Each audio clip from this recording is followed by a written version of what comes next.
everybody! Welcome to my second video on YouTube. Today I am remaking my lemon poppy seed soap. This is what my soap looked like the first time I made it, and it was good, but I felt like I should give it another try. I wanted it to look like the rest of my soaps, and I wanted it to have a really nice scent. So I went ahead and changed a few things, and unfortunately, while I was making it, a few things happened that I didn't plan for. So let's go ahead and make this soap, and we'll see what it looked like in the end. Alright, so we're going to jump into making the soap. The first thing I'm going to do is mix my oils together, and then I'm going to mix my lye water solution into my oils.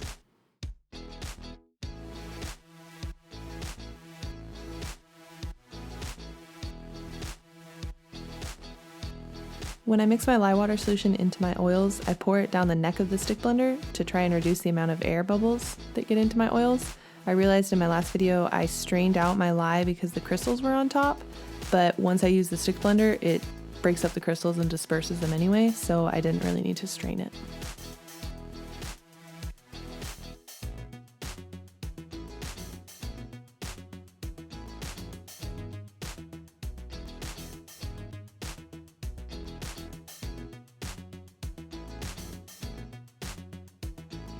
Next, I'm going to split my batter into 3 portions. I'm going to split it into 2 almost equal portions of about half of the batter, and then I'm going to split off just a little bit into a small bowl that I'm going to set aside for the top.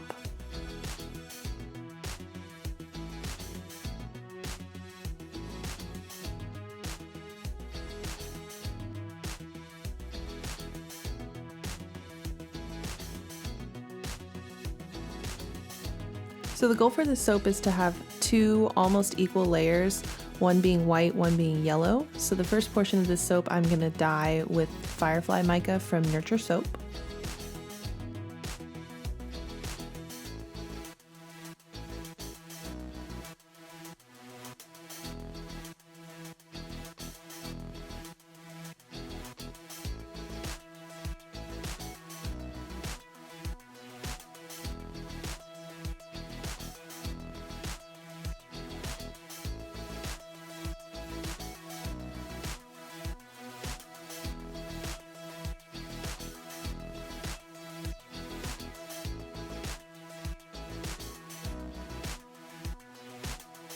The second portion of my soap I'm going to dye with some titanium dioxide just to try and get it to more of a creamy white color.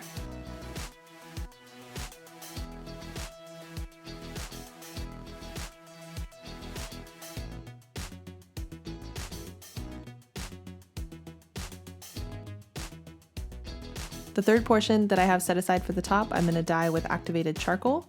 I could have dyed this with just some black mica, but I'm going to add activated charcoal into the middle of the soap later on, so I figured I would just dye the top with that as well.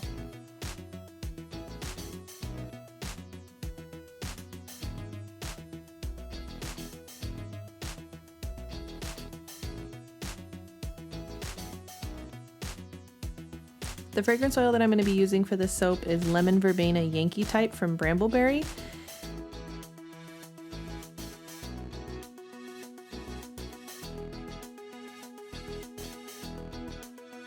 Now, when I looked at this fragrance oil, it does say that it has mild acceleration in cold process soap, and that should have been more of a warning to me than it was.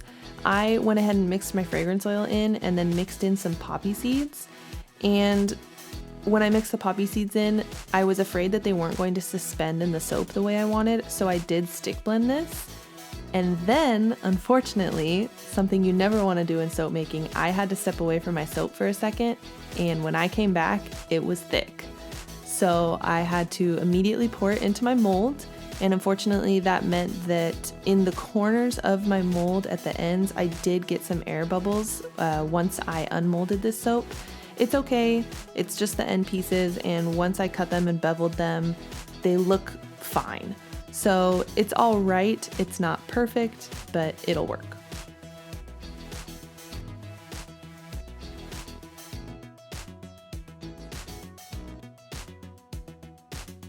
So you can see with how thick this bottom layer got, I did have to kind of push it into place a lot, and then I did want to do a charcoal line across this soap, so I was trying to get it as flat as I could.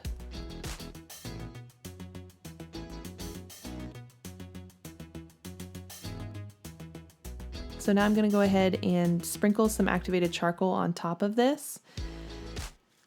A little side story, the first ever loaf of soap I made, I tried this technique. And when I did that, the first time, I put too much activated charcoal in my line and my soap split because it didn't absorb any of that activated charcoal. So it split right where I put that activated charcoal in.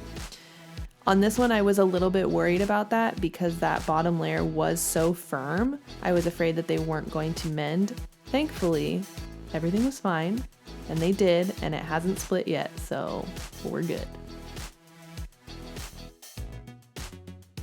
Into this top layer, I am mixing a little bit of titanium dioxide because I just felt like it was a little too bright yellow. So I did mix a little bit of that titanium dioxide in, and then I mixed my fragrance oil into this half.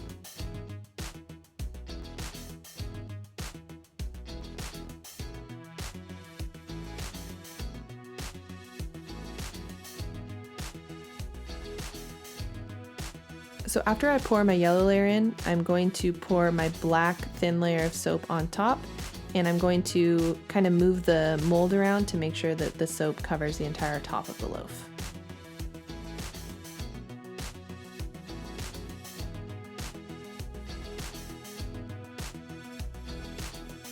So I was about to start texturing my soap when my camera died.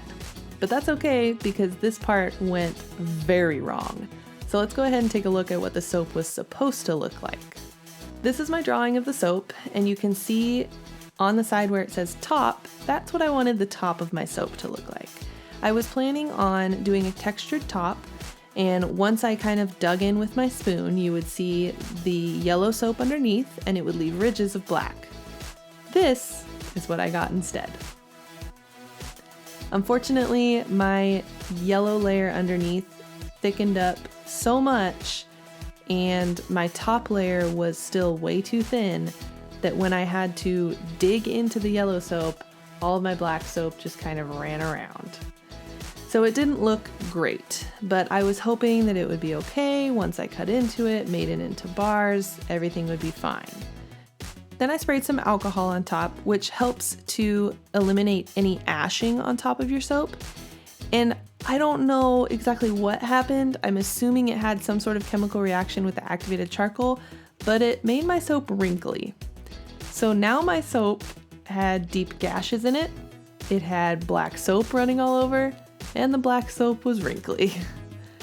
So with that, I went to bed. So the next day when I unmolded my soap, I was pleased to find that my layers had stayed together, but I was a little bit upset with how my bars looked once I actually cut them. The tops did not look great. But that's okay, because I cut the tops off, and I'm actually pretty happy with how this bar came out. I am going to retry it in the future to see if I can get it just a little bit closer to the design that I wanted, but for now, I am pleased with this. So if you guys could, please like this video, comment down below, subscribe to my channel, and for now, it's this baby's bath time, so I gotta go.